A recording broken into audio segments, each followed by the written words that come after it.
2. The good way of behavior. Those who seek the way of enlightenment must always bear in mind the necessity of constantly keeping their body, speech, and mind pure. To keep the body pure, one must not kill any living creature. One must not steal or commit adultery. To keep speech pure, one must not lie, or abuse, or deceive, or indulge in idle talk.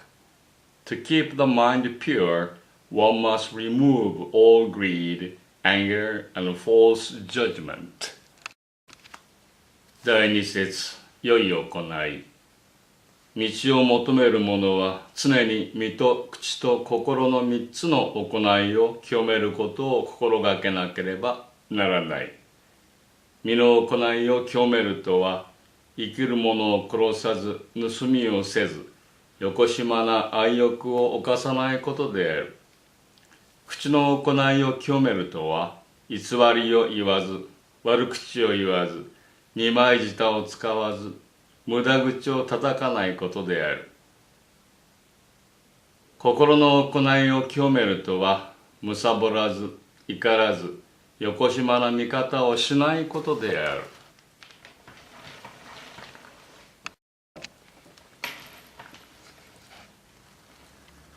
If the mind becomes impure, for sure one's deeds will be impure.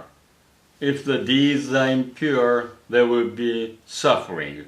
So it is of the greatest importance that the mind and the body be kept pure. 心が濁れば行いが汚れ、行いが汚れると苦しみを避けることができない。だから心を清め、行いを慎むことが道の要である。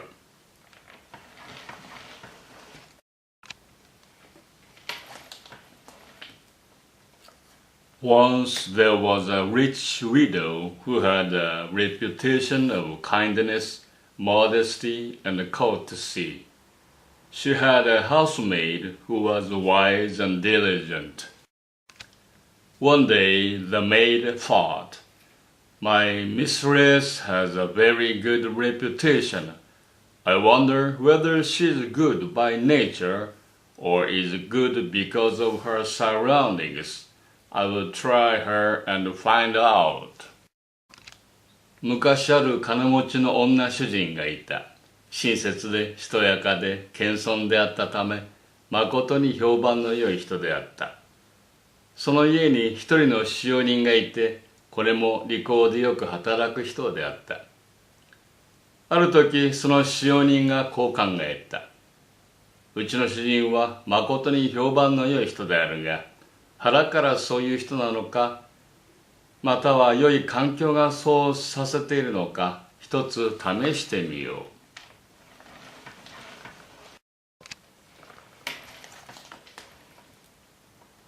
The following morning, the maid did not appear before her mistress until nearly noon. The mistress was vexed and scolded her impatiently. The maid replied,"If I am lazy for only a day or two, you ought not to become impatient." Then the mistress became angry. The next day the maid got up late again. This made the mistress very angry, and she struck the maid with a stick. This incident became widely known, and the rich widow lost her good reputation.そこで使用人は次の日、なかなか起きず、昼ごろにようやく顔を見せた。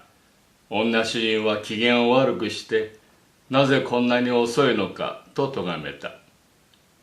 一日や二日遅くても、そうブリブリ怒るものではありません、と言葉を返すと、女主人は怒った。使用人はさらに次の日も遅く起きた。女主人は怒り、棒で打った。このことが知れ渡り、女主人はそれまでの良い評判を失った。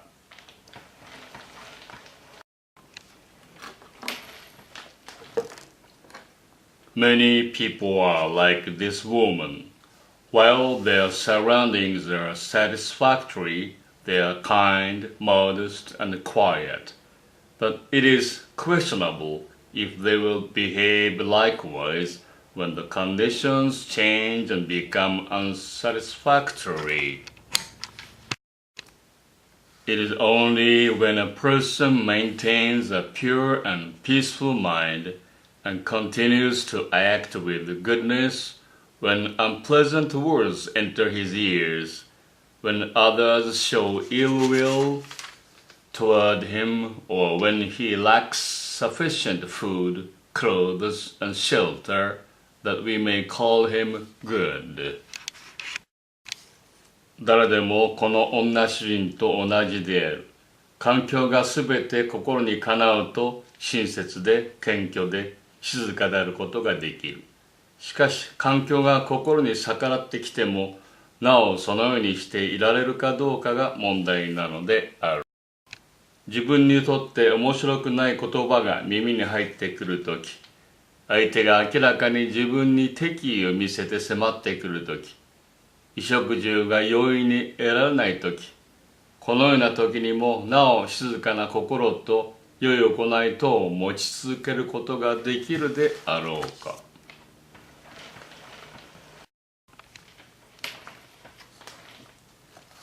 Therefore, those who do good deeds and maintain a peaceful mind only when their surroundings are satisfactory are not really good people.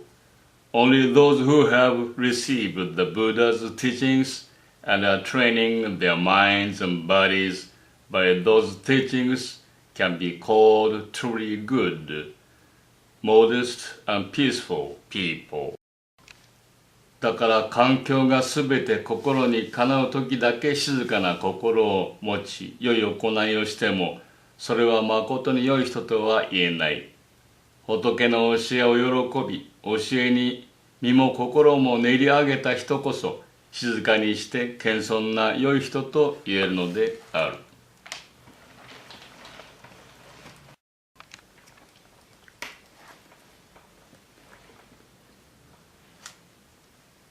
As to the suitability of words to be used, there are 5 pairs of antonyms. Words that are suitable to their occasions and those not so suitable to theirs. Words that fit the facts and those that don't fit. Words that sound pleasant and those that sound rude. Words that are beneficial and those that are harmful, and words that are sympathetic and those that are hateful. Whatever words we utter should be chosen with care for people. We hear them and be influenced by them for good or ill. If our minds are filled with sympathy and compassion, they will be resistant to the evil words we hear. We must not let wild words pass our lips, lest they arouse feelings of anger and hatred. The words we speak should always be words of sympathy and wisdom. すべて言葉には、時にかなった言葉とかなわない言葉、事実にかなった言葉とかなわない言葉、柔らかな言葉と荒い言葉、有益な言葉と有害な言葉、慈しみのある言葉と憎しみのある言葉、この5対がある。この5対のいずれによって話しかけられても、私の心は変わらない。荒い言葉は私の口から漏れない。同情と憐れみとによって慈しみの思いを心に蓄え、怒りや憎しみの心を起こさないようにと努めなければならない。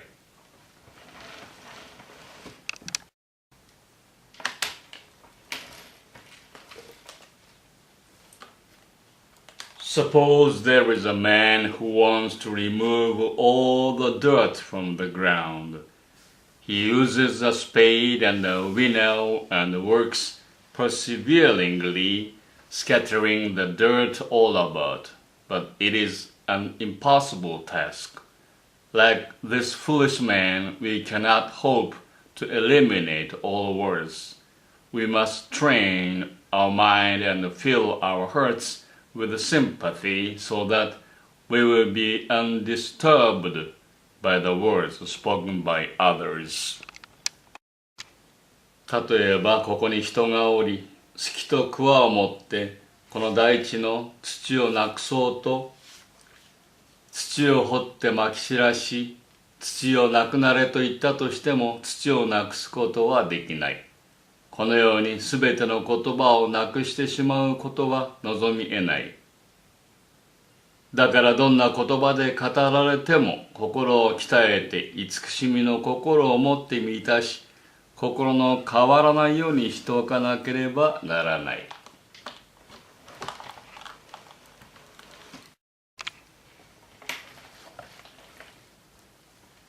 One might try to paint a picture with watercolors on the blue sky, but it is impossible. And it is also impossible to dry up a great river by the heat of a torch made of hay, or to produce a crackling noise by rubbing together two pieces of well-tanned leather. Like these examples, people should train their minds so that they would not be disturbed by whatever kinds of words they might hear.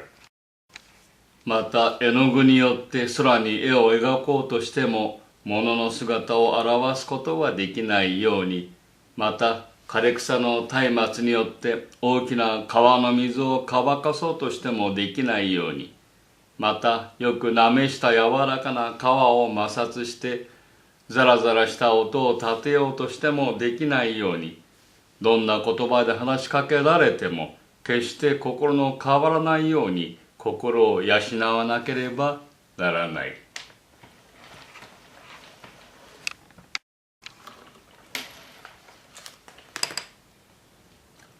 They should train their minds and keep them broad as the earth, unlimited as the sky, deep as a big river, and soft as well-tanned leather.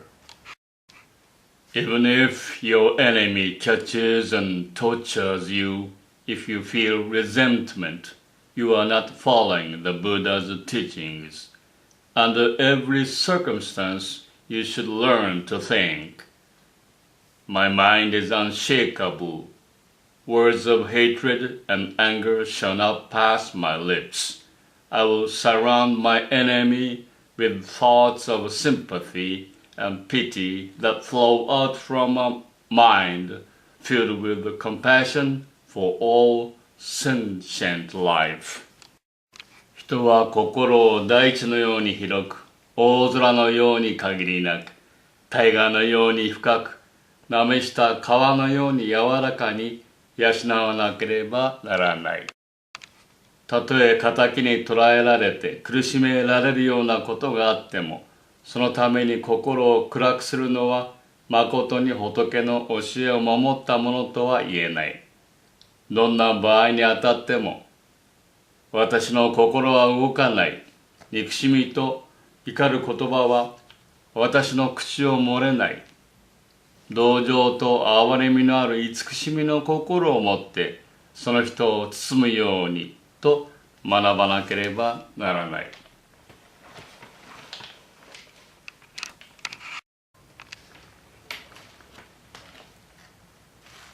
There is a fable told of a man who found an anthill which burned in the daytime and smoked at night. He went to a wise man and asked his advice as to what he should do about it. The wise man told him to dig into it with a sword. This is the man did.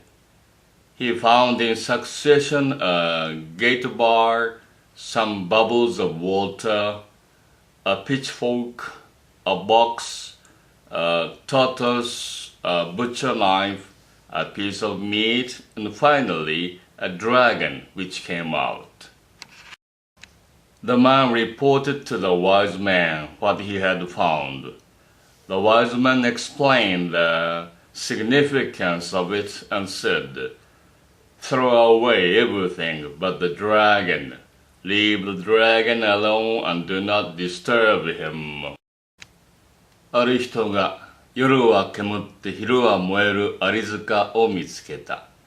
ある賢者にそのことを語ると、では剣を取って深く掘り進めと命ぜられ、言われるままにそのアリ塚を掘ってみた。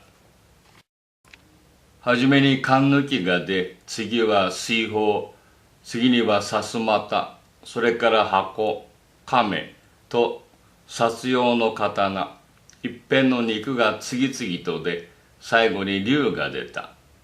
賢者にそのことを語ると、それらのものを皆捨てよ。ただ竜のみをそのままにしておけ。竜を妨げるな、と教えた。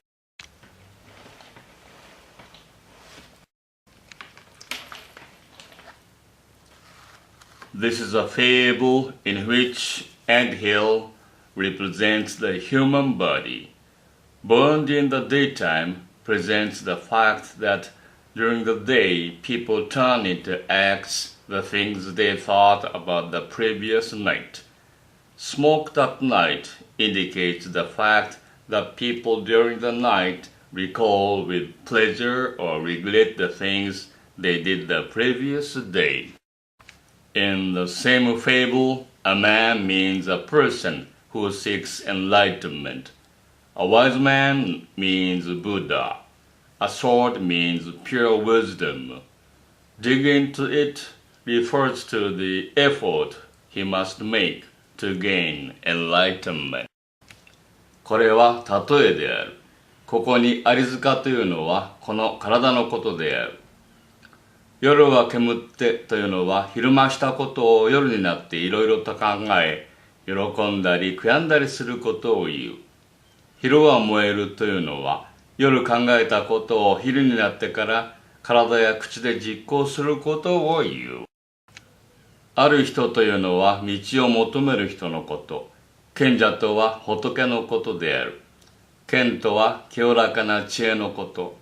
深く掘り進むとは努力のことである。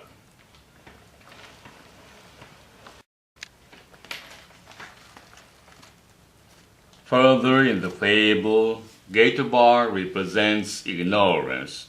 Bubbles are puffs of suffering and anger. Pitchfork suggests hesitation and uneasiness.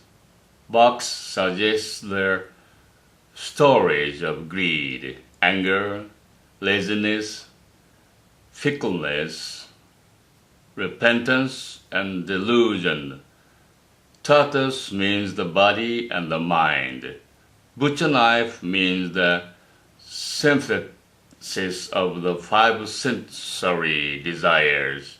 And a piece of meat means the resulting desire that causes a man who covet after satisfaction. These things are all harmful to man, and so Buddha said, "Throw away everything." 勘抜きとは無明のこと、水泡とは怒りと悩み、さすまたとはためらいと不安、箱とはむさぼり、怒り、怠り、浮つき、悔い、惑いのこと。亀とは身と心のこと。屠殺用の刀とは五欲のこと。一辺の肉とは楽しみをむさぼり求める欲のことである。これらはいずれも好みの毒となるものであるから、皆捨てよというのである。